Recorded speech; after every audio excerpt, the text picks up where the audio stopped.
ఓం గురుభ్యో నమః. భక్తి వాహిని ఛానల్‌కి స్వాగతం అండి.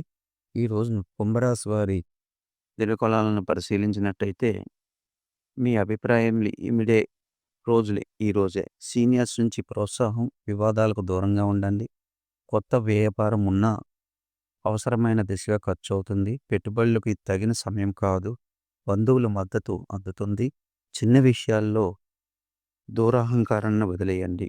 తలనొప్పి, నిద్రలేమి ఉండవచ్చు. ధ్యానం, వ్యాయామం అవసరం. ఈరోజు శివునికి అభిషేకం చేస్తే చింతించాల్సిన అవసరం లేదు. పులగం లేదా పాయసం నైవేద్యంగా సమర్పించండి. ఈరోజు ఓం నమః శివాయ అన్న మంత్రాన్ని 11 సార్లు జపించండి. అంతా జయమే జరుగుతుంది. మీరు మా ఛానల్‌ని మొదటిసారి చూసినట్టయితే సబ్స్క్రిప్షన్ చేయండి. అలాగే లైక్ అండ్ షేర్ చేయండి. కామెంట్ రూపంలో మాకు మద్దతు తెలపండి. శుభమస్తు.